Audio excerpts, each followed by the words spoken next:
Welcome to the future of education. And now, here's your host, Michael Horn. Welcome to the future of education. I'm Michael Horn, and delighted you're joining us to continue to explore how we can build a world in which all individuals can build their passions, fulfill their potential, and live a life of purpose. And to help us do that today, we have a special guest, Scott Pulsipher. He's the president of Western Governors University. For folks who've followed my work for a long time, you're probably sick of hearing of Western Governors University because I find them to be such a powerful example of disruptive innovation and competency-based learning to really make sure all learners succeed and master what they are trying to do so that they can get ahead in the workforce. So first, Scott, thanks for joining us. It's great to see you. Great to see you too, Michael. It's always a privilege and a pleasure. And I certainly hope that your listeners aren't sick of hearing of WGU, but we hopefully are always providing something new and different to spur their own innovation and things that they can do to serve their students better than they currently are. Well, amen to that. And they better not be sick of it, I suppose, because I'm not going to stop talking about it. So that's the other reason. But today I really want to explore this idea of mutual benefit with you, this concept that doing things that benefit others, but also benefit yourself, and finding these areas of overlap really actually strengthens both sides of the equation, if you will, and leads to more lasting value and progress for people. And you all, the part of this that I want to explore is that Western Governors University, the original design wasn't just to have this incredible competency-based learning model for learners, but it was to make sure that what they were learning was aligned with what employers actually wanted. And so you all, as I recall, back in the day, would have boards of employers in different sectors you worked. You'd bring them together. They would help you understand the skills and competencies required to do the different jobs. And then you all would design degree programs effectively around those competencies and make sure, of course, as I said, students are mastering the key ones. How has that work evolved over time, and how are you working specifically with employers now? Yeah, there is little doubt that the founders of WGU and we that are still carrying on that purpose are always trying to ensure that we're doing maybe two things. One is to help individuals change their lives for the better by helping them advance into the opportunity, but we're also wanting to ensure that those that are completing their credentials at WGU, that they are in fact ready for the roles and the work that is in fact defining the future of the sectors that we serve really well. And so to do that, as a quick aside, that even became one of our core differentiating things, is the quality and relevancy of the learning to the work and even really the future of work. And to make that a reality, like you noted, is that from our beginning, we really have tried to partner closely with those that are representing the employer's perspective, representing the workforce, representing the trends and changes that they are seeing. And so we've always been really good at aligning with subject matter experts and employer councils and even program level councils. By that, what I mean is the right representatives that can help us define the learning outcomes at a credential program, at a degree program level, so that the skills that an individual has demonstrated competency in can in fact be directly readied for those roles that these employers anticipate in the future. I think that's actually, we've tried to elevate that even further, because some of the things that even those employers, those individual subject matter experts that comprise our councils, if you will, they aren't always, masters of all the data that is needed to understand not just how one role at one employer is needed, but really how the sector is changing, not just regionally, but nationally as well. And so we're taking advantage of some really powerful tools that are available today, like the Lightcast library of skills, that you can actually, scrape all those roles and all those definitions and identify specific skill sets that are starting to emerge in certain job descriptions in certain fields of study, and that we can ensure that we have a better sense then of how our subject matter experts define that or help us define it into actual curriculum outcomes. And we're always trying to make those skill connections. So that our job skills analysis surveys also help us ensure that the voice of industry is evident in our program planning and designs. I'll just give a simple example, is that when we really saw the future of healthcare, what was certainly emerging is how this coordinated care that had to exist across all the interactions an individual patient may have with a primary care physician, with a hospital or a health service provider, a health center, with even at-home care, that you also knew that what was needed there was a more holistic view of an individual patient. So out of that emerged our credential programs around health services coordination and value-based healthcare. And what were the capabilities that were needed in the individuals to do those roles really, really well, rather than targeted more acute care of nursing in an emergency room or something like that. And so those things emerge. Other things I think I would note today is that the reaffirmation that maybe exists around some of the skills that are more core human skill sets and how to communication and problem solving, et cetera. How do those get better articulated as to exactly what those skills look like in particular fields of study? And it's not exactly the same if you're going into accounting versus if you're going into cybersecurity versus if you're going to healthcare, because even those skills manifest differently. And so we're always making sure that how we articulate the learning outcomes are relevant to the world of work in which our graduates are entering into. Super interesting to hear you say that, because something that makes sense, but it's frankly a Clay Christensen saying, right? If you listen to your best customers, you focus maybe on what they want now, but maybe not where the future or where the puck is going. And so I love your answer that you're not only taking their data and input, but also these bigger trends, these bigger pieces of work that may become important as graduates go out there. I want to stay on this topic just and push you a little bit, which is to say that, sometimes employers don't know what the skills and competencies at the heart of their successful employees are. A lot of times their job descriptions, as you know, are littered with everything they can think of that might screen out certain people. And so they're not necessarily reliable markers of the actual work or the skills it takes to do the work well. How do you all sort of work around that? My guess on the surface level would be they know the technical skills pretty well, but my guess is that they struggle a little bit more on those critical thinking, problem solving, habits of success, durable skills that are maybe a little harder to define or measure, but you all probably pay a lot of attention to. So how do you sort of work around that? Yeah, you're absolutely right. And even as my pivot into answering that, I love what you also mentioned is that sometimes the employer as a customer doesn't exactly know everything that's coming in the future, or they can't really think about designing the role of the future. And it reminded me of a conversation long ago that I had when I was still in consulting with heads of design in automotive, and they basically said a rather ironic statement, which is the last person you want to talk to when you're designing the future vehicle is your current customer, because often they can only innovate from their current reference of an automobile. And you're like, and I think the joke even was like, yeah, if you ask them, they just say, hey, we need more cup holders and can you put a bit there, et cetera. You're like, they aren't reinventing something. And that is often the challenge of those of us who are too close to a problem. You really have to project many years forward to say, what do you see as that future state? And if you start working backwards from that, is like, what are you then identifying as the skills that are going to need it in that future space? And so to this end is like employers also have a difficult time articulating exactly what does problem solving look like in the context of this job field, and what does communication look like, or teamwork, et cetera. And I think what we try to do is to better understand what those skills actually look like and versus the technical skills, like you mentioned. You have to ask questions like, what does good communication look like for this particular role? How collaborative is that role? Are you working cross-functionally, or are you mostly within the same roles within the field? What ways do you actually have to articulate and balance even things like inquiry versus advocacy?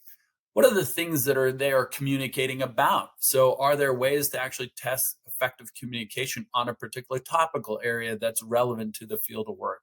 What are the tools that they're likely to use in communication? So it's not just like, hey, can you write effective emails? Like, actually, we have a lot of communication tools, and it includes multiple different things, even visual communication and slides and presentation formats like that.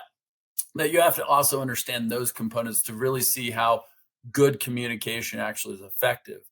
That same can apply to even problem solving. It's like, if you're talking about an engineering problem or an algorithmic problem in computer science, like your problem solving there is, hey, how well do you deal with polynomial equations, and how well do you apply calculus to new problems, et cetera?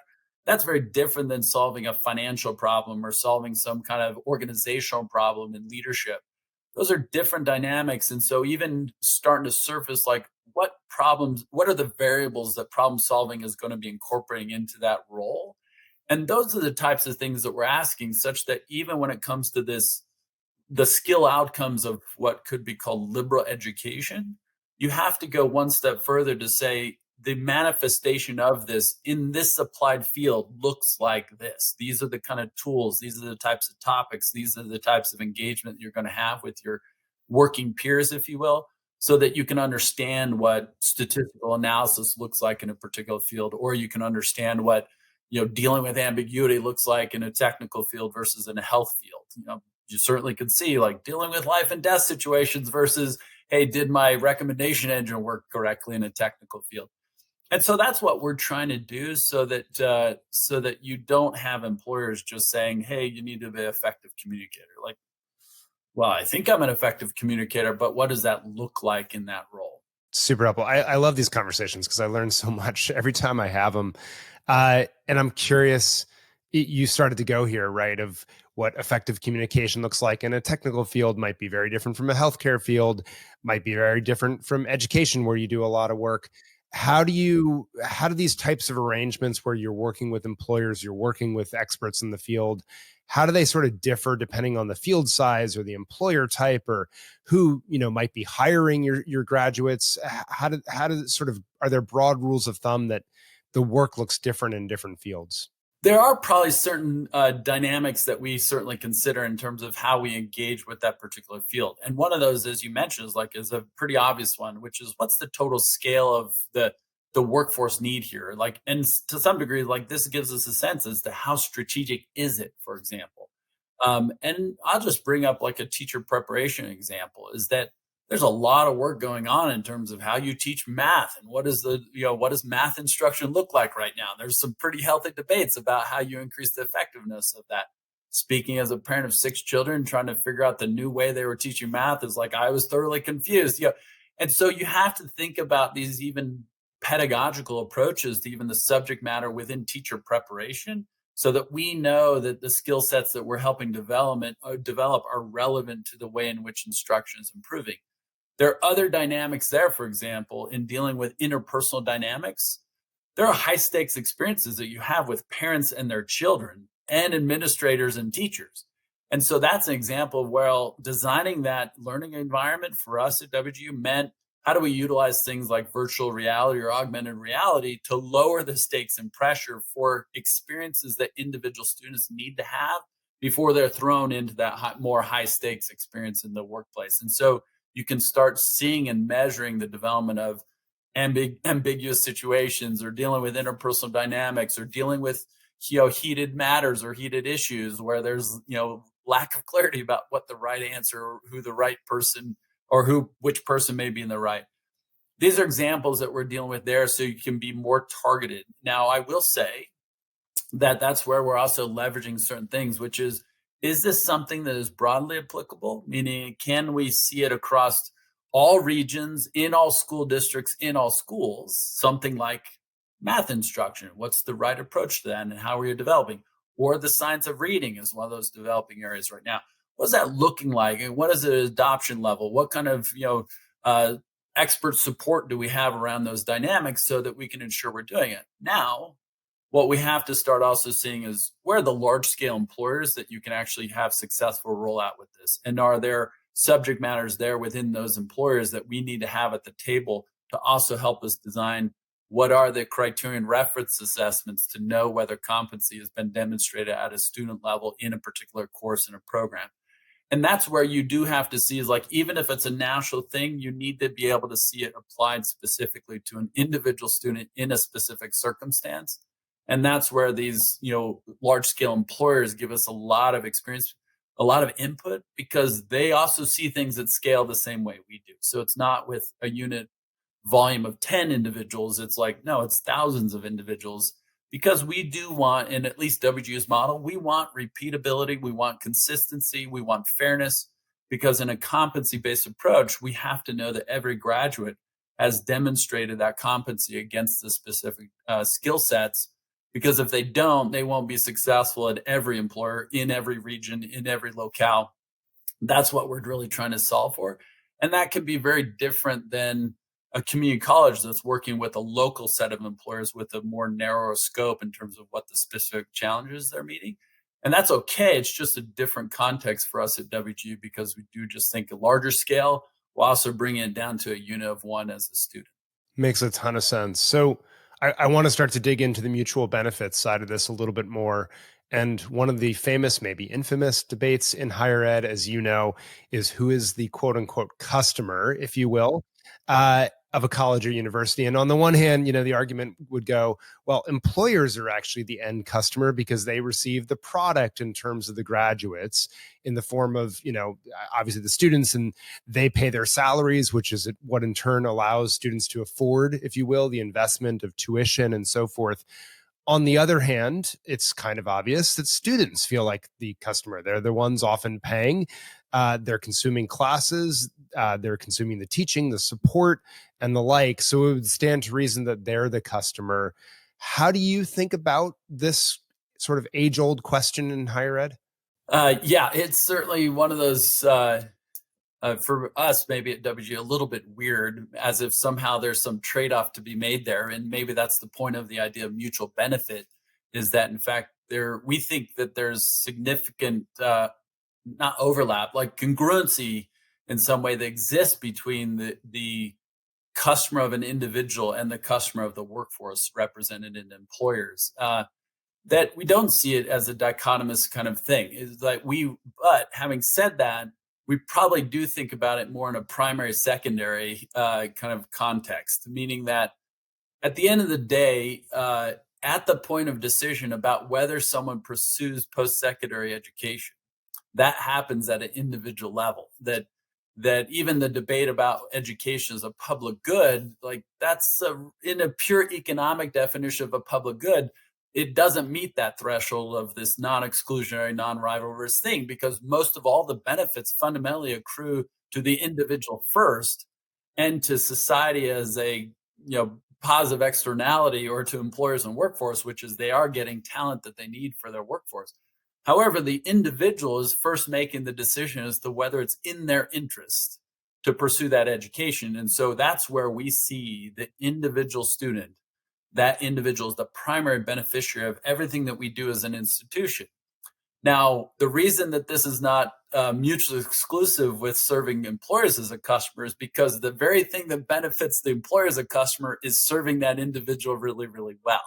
That there is incredible alignment between those interests, because when you're enabling an individual to have all the skills and competencies needed to actually traverse into opportunity or to access opportunity, it's the very skills that employers need to meet the talent for their workforce, to advance their processes and practices and products into the future of what they're designing for. And so there's incredible alignment of the interest there. And so having said that, we think employers are still a secondary thing to the individual, meaning that in serving the individuals first, you ultimately serve employers. If you serve employers first, you won't necessarily serve the interests of the individual, who really want a self-determined life. They want to have a lifetime of progress and economic mobility and optionality around the opportunities they pursue. And the key to all that is acquiring the knowledge, skill, and ability to do so. And when they do so, certainly enough, you now as an institution can produce a volume of graduates with the skill sets that are needed to also help employers advance their workforce. And so that's where we see that true mutual benefit working, is that serving the interests of one actually helps serve the interests of the other. And therefore, they're in fact in complete complement to one another. But having said that, like, we are fundamentally about changing lives for the better by creating pathways to opportunity. And that requires an intense focus on serving the individual, and then ultimately serving the employers as providing them the readied and skilled talent that they need for advancing their own strategic priorities and the workforce aligned to that.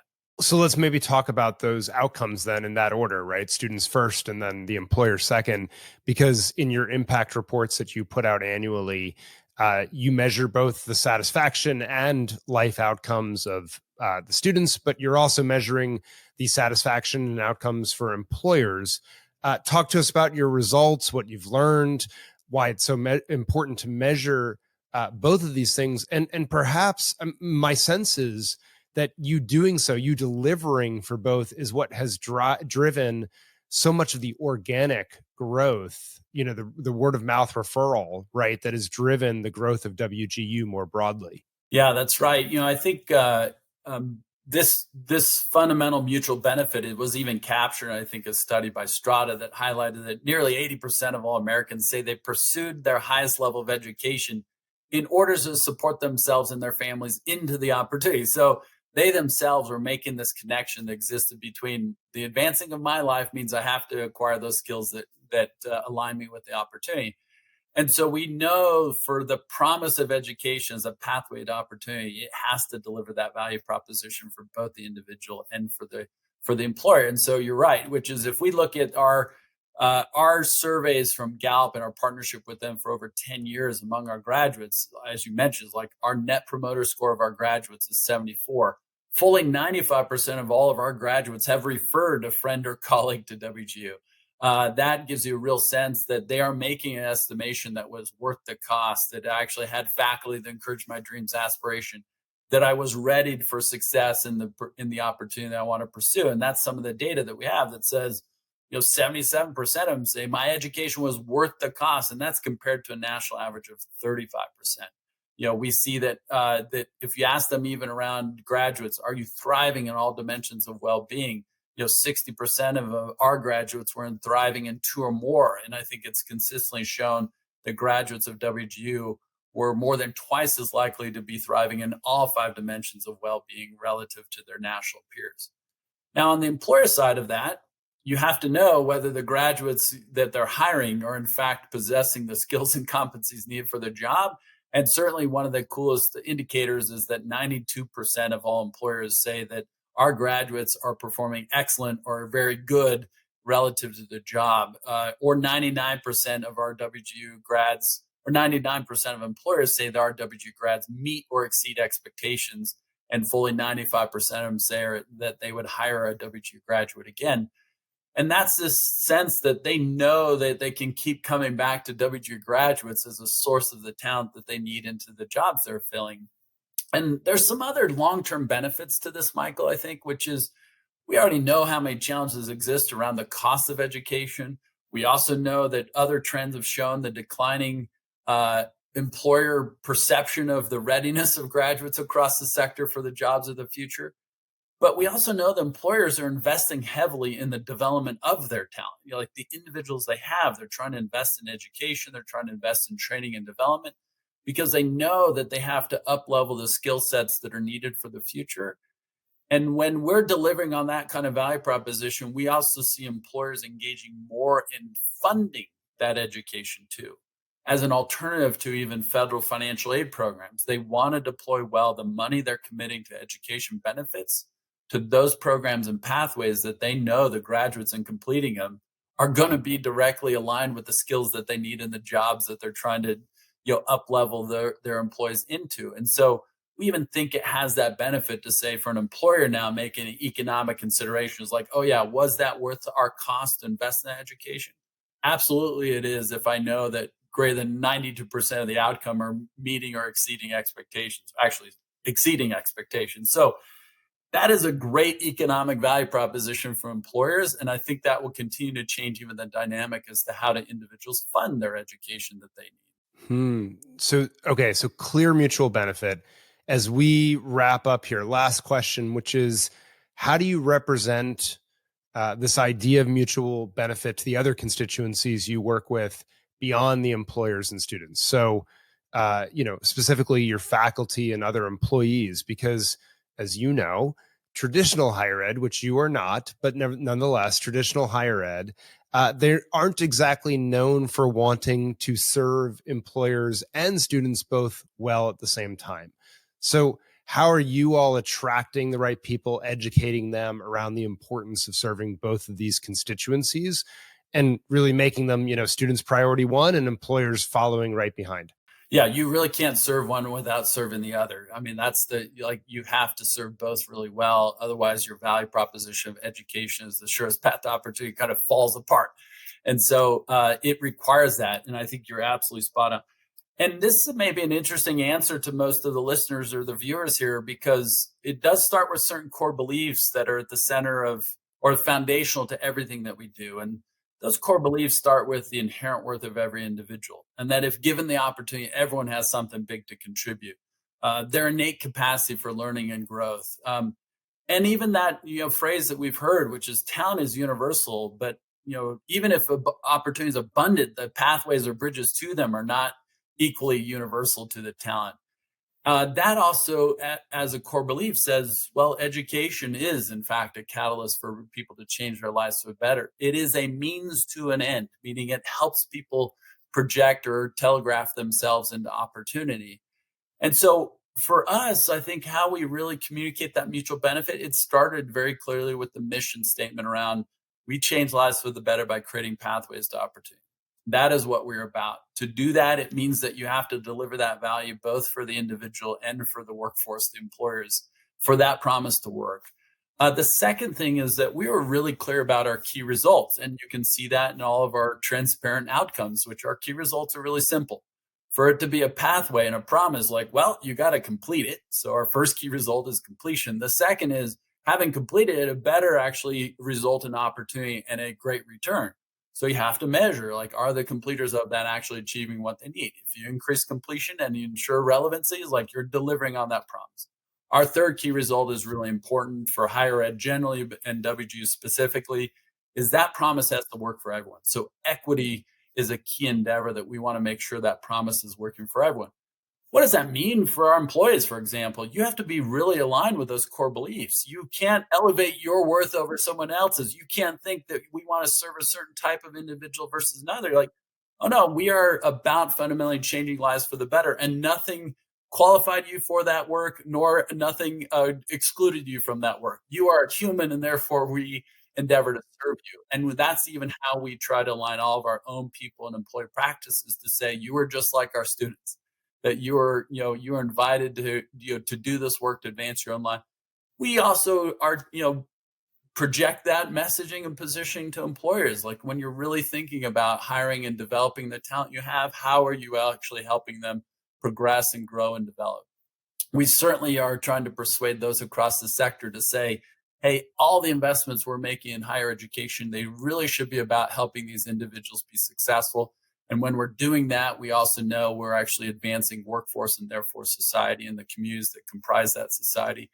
That's how we try to communicate that. And we do that internally across our town halls, our all hands, all of our storytelling around this, all of the alumni, one by one, stories, et cetera, to where all of our culture beliefs and our leadership principles are effectively written and designed and practiced in a way to amplify that mutual benefit mission.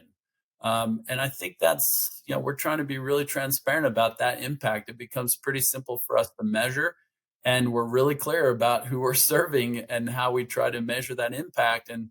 And that singularity of focus, I think, becomes incredibly empowering for all the things we're trying to do. Makes a ton of sense. Scott Pulsipher, Western Governors University, with a masterclass, dare I say, on mutual benefit and how you all are designing for students and employers. Really appreciate the ongoing work that you're doing and that you came on to share about it with our listeners. It's been really a pleasure. And we always love to tell the story of WGU and the ideas that originated and the ambition that we continue to pursue. And we certainly hope to impact the lives of every individual, and doing that hundreds of thousands of times. Love it. Love it. Well, thank you so much. And for all our listeners, we'll be back next time on The Future of Education.